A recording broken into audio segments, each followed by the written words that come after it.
أعوذ بالله من الشيطان الرجيم بسم الله الرحمن الرحيم رب اشرح لي صدري ويسر لي أمري واحلل عقدة من লিসানি يفقهوا قولي ربي زدني علما। লাইটফেয়ার স্কুলের পঞ্চম শ্রেণীর সুপ্রিয় শিক্ষার্থীরা, আশা করি আল্লাহর অশেষ মেহেরবানিতে তোমরা সবাই ভালো আছো এবং নিরাপদে বাসায় অবস্থান করছো। সুপ্রিয় শিক্ষার্থীরা, দ্বিতীয় সেমিস্টারের পরে তোমাদের আমরা গত সপ্তাহে প্রথম ক্লাস নিয়েছি।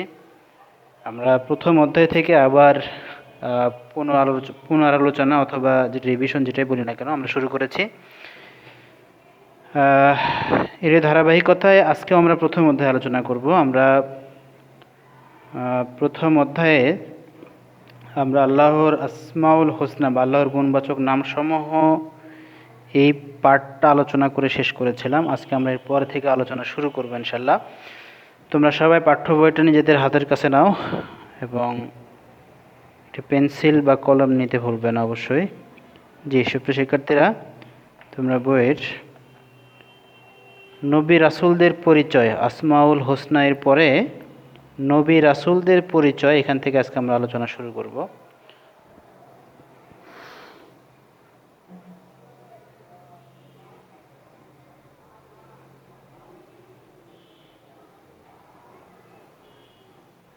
জি সুপ্রিয় শিক্ষার্থীরা,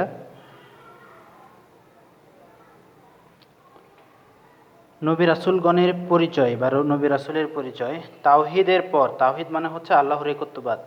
তাওহীদের পর ইসলামের দ্বিতীয় মৌলিক বিশ্বাস হচ্ছে রিসালাত, অর্থাৎ আল্লাহ তাআলা আল্লাহ এক এবং অদ্বিতীয়, যেটাকে আমরা ঈমান বলছি বা তাওহীদ। আল্লাহর একত্ববাদে বিশ্বাসের পর দ্বিতীয় যে বিশ্বাস সেটি হচ্ছে আমাদের রিসালাত। রিসালাত অর্থ বার্তা বহন। যে ব্যক্তি একজনের কথা অন্যজনের কাছে নিয়ে পৌঁছায় তাকে বলা হয় বার্তাবাহক বা রাসূল। সুপ্রিয় শিক্ষার্থীরা, গুরুত্বপূর্ণ দুটি শব্দ আমি একটু বলছি, তোমরা একটু খেয়াল করো। অনেক সময় পরীক্ষায় থাকে রাসূল শব্দের অর্থ কী, আর একটা হচ্ছে থাকে রিসালাত শব্দের অর্থ কী। এটা অনেক সময়ই অনেক শিক্ষার্থীরা তোমরা ভুল করে ফেলো। এটা একটু গুরুত্ব সহকারে মনে রাখার চেষ্টা করো। রিসালাত অর্থ হচ্ছে বার্তা বহন। আমি আবার বলছি, রিসালাত অর্থ বার্তা বহন। আর যদি বলা হয় যে রাসূল শব্দের অর্থ কী, তাহলে রাসূল শব্দের অর্থ হচ্ছে বার্তা বাহক। মানে যে ব্যক্তি পৌঁছিয়ে দেন তাকে বলা হয় রাসূল, উনি হচ্ছেন বার্তা বাহক। আর যেটা পৌঁছানো সেটা হচ্ছে বার্তা বহন। রিসালাত অর্থ বার্তা বহন আর রাসূল শব্দের অর্থ হচ্ছে বার্তা বাহক। তাহলে এখন নবী বা রাসূল কাকে বলে আমরা একটু সংজ্ঞাটা জেনে নেই। ইসলামী পরিভাষায় যিনি আল্লাহর বাণী তার বান্দাদের কাছে নিয়ে পৌঁছান এবং আল্লাহর নির্দেশ অনুযায়ী তাদের সৎপথে পরিচালিত করেন তাকে নবী বা রাসূল বলা হয়। নবী রাসূলের কাজ বা দায়িত্বকে রিসালাত বলে। একটা হচ্ছে রাসূল কাকে বলা হয় আর একটা হচ্ছে রিসালাত কাকে বলা হয়। অনুরূপভাবে আমরা রিসালাত শব্দের অর্থটাও আগে জেনে নিছি, এরপরে রাসূল শব্দের শাব্দিক অর্থটা আমরা জেনে নিছি। আর এখানে নিচে যেটা জানলাম আমরা সেটা পারিভাষিক সংজ্ঞা। সেটি হচ্ছে, প্রথমটা হচ্ছে রাসূল কাকে বলে, আর একটা পরবর্তী যে লাইনটা সেটা হচ্ছে রিসালাত কাকে বলে। আমার মনে হয় এই প্যারাটা তোমাদের জন্য খুবই গুরুত্বপূর্ণ। যেভাবে বললাম এভাবে একটু মনে রাখার চেষ্টা করবে। আমরা জানি যিনি গাড়ি তৈরি করেন তিনি এর কলকব্জ সম্পর্কে ভালো জ্ঞান রাখেন। কিভাবে গাড়ি চালালে ভালো থাকবে, দুর্ঘটনা ঘটবে না, তা তিনিই ভালো জানেন।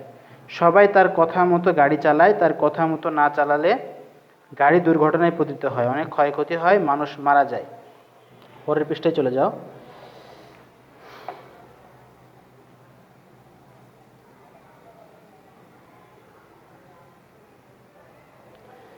মানুষ, পৃথিবী এবং আকাশের সব কিছু সৃষ্টি করেছেন আল্লাহ তাআলা। তিনি সব কিছুর লালন পালন করেন। তিনি জানেন কিসে মানুষের মঙ্গল, কোন পথে চললে মানুষের সুখ হবে, শান্তি হবে, তাও তিনি জানেন। তিনি মহাজ্ঞানী, ভবিষ্যৎ সম্পর্কে একমাত্র তিনিই জ্ঞান রাখেন। কোন পথে মানুষের কল্যাণ, কোন পথে মানুষের সুখ, কোন পথে মানুষের ভবিষ্যৎ হবে মঙ্গলময়, কোন পথে রয়েছে মানুষের ক্ষতি, এসব বিষয়ে আমাদের শিক্ষা দেওয়ার জন্য আল্লাহ তাআলা পাঠালেন নবী ও রাসূল। তাহলে নবী ও রাসূল আল্লাহ তাআলা কেন পাঠালেন, যদি বলা হয় কেন পাঠালেন, তাহলে এখান থেকে তোমরা এই উত্তরটি পেয়ে যাবে। নবী রাসূলগণ আল্লাহর সবচেয়ে প্রিয় মানুষ। এই লাইনটা একটু গুরুত্বপূর্ণ, দাগায় রাখো। নবী রাসূলগণ আল্লাহর সবচেয়ে প্রিয় মানুষ। তারা নিষ্পাপ, মানে নবীদের কোনো পাপ নাই। আল্লাহর নিকট থেকে ওহির মাধ্যমে তারা জ্ঞান লাভ করতেন। ওহি মানে আল্লাহর বাণী। এটি গুরুত্বপূর্ণ একটা লাইন, দাগায় রাখো। হযরত জিবরাইল আলাইহিস সালাম ওহী নবী রাসূলদের কাছে নিয়ে আসতেন, অর্থাৎ প্রসিদ্ধ চারজন ফেরেশতার মধ্যে একজন হচ্ছেন হযরত জিবরাইল আলাইহিস সালাম। তো জিবরাইল আলাইহিস সালাম ওহী নবী রাসূলদের কাছে পৌঁছে দিতেন বা তাদের কাছে নিয়ে আসতেন। নবী রাসূলগণের জীবনের লক্ষ্য ছিল মানুষের কল্যাণ সাধন করা, এটা গুরুত্বপূর্ণ লাইন, এটা দাগায় রাখো। আর আল্লাহর অনুগত বান্দা হিসেবে মানুষের জীবন গঠন করা। তারা মানুষকে আল্লাহর পথে, কল্যাণের পথে ডাকতে অনেক কষ্ট করেছেন, কিছুতেই তারা থেমে যাননি, অবিচলভাবে কাজ করে গিয়েছেন।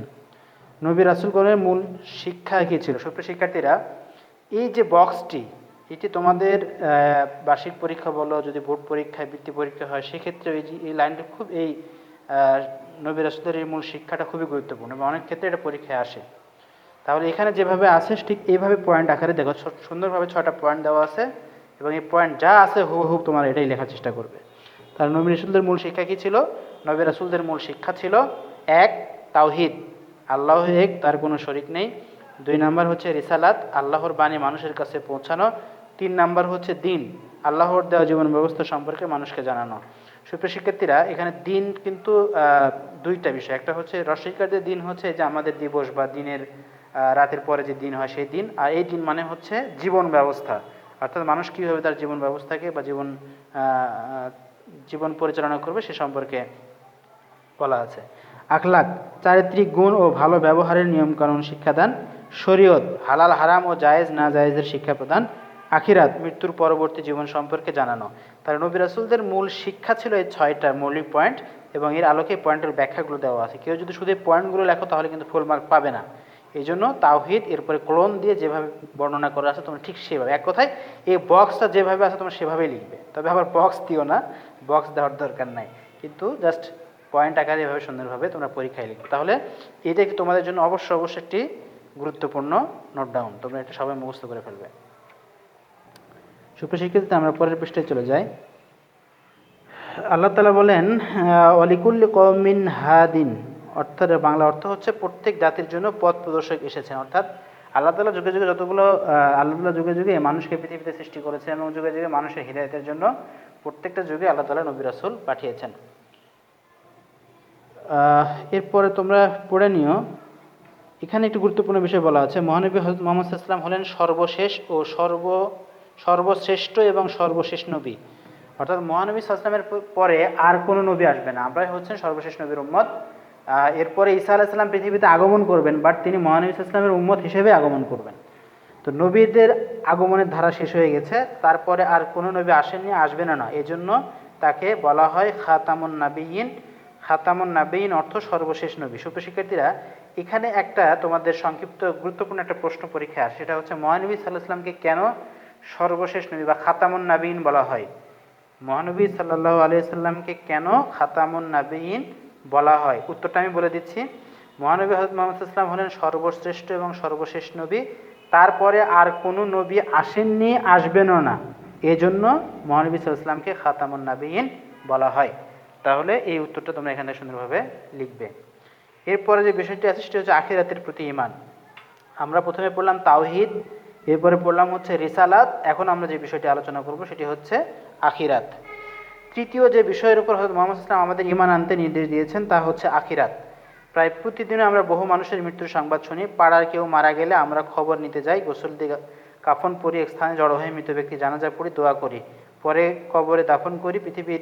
পৃথিবীতে কিছুই অমর নয়, যার জন্ম আছে তার মৃত্যু আছে, মৃত্যুর পরবর্তী জগৎকে বলা হয় আখিরাত। আখিরাত অর্থ পরকাল। তাহলে আখিরাত শব্দের বাংলা অর্থ হচ্ছে পরকাল, আর মৃত্যুর পরবর্তী জগৎকে বলা হচ্ছে আখিরাত। সুপ্রিয় শিক্ষার্থীরা, এখানে একটা তোমরা বক্স দেখতে পাচ্ছ, এখানে কিছু গুরুত্বপূর্ণ বিষয় বলা আছে। দেখো, আখিরাত সংক্রান্ত যে বিষয়ের উপরে ঈমান আনা জরুরি তা হলো, তাহলে আখিরাতের প্রতি বিশ্বাস রাখতে হলে আমাদের কি কি বিষয়ের উপরে বিশ্বাস রাখতে হবে, এই বিশ্বাসগুলো এইখানে সুন্দরভাবে বলা আছে। আমি একবার পড়ছি, দেখো। কবরের সওয়াল জবাব, 1 নাম্বার হচ্ছে কবরের সওয়াল জবাব, অর্থাৎ আমাদের আখিরাতে বিশ্বাস করতে হলে আমাদেরকে এটাও বিশ্বাস করতে হবে যে কবরে আমাদের সওয়াল মানে হচ্ছে প্রশ্ন, জবাব মানে হচ্ছে উত্তর, অর্থাৎ কবরে মৃত ব্যক্তিকে প্রশ্ন করতে হবে, এর উত্তর মৃত ব্যক্তিকে দিতে হবে। এরপরে হচ্ছে কবরে আরাম অথবা আযাব, অর্থাৎ যদি প্রশ্নের সঠিক উত্তর দিতে পারি আমরা, তাহলে আমাদের কবরে আমরা আরামে থাকতে পারবো, আর যদি উত্তর দিতে না পারি তাহলে আমরা জাহান্নামের শাস্তি কবর থেকে ভোগ করব। একদিন আল্লাহ তাআলা সমগ্র বিশ্বজগৎ এবং তার ভিতরে সৃষ্টিকে নিশ্চিহ্ন করে দেবেন। এই দিনটির নাম হচ্ছে হলো কিয়ামত। আবার তাদের সবাইকে দেওয়া হবে নতুন জীবন এবং তারা সবাই এসে হাজির হবে আল্লাহর সামনে। একে বলা হয় হাসর।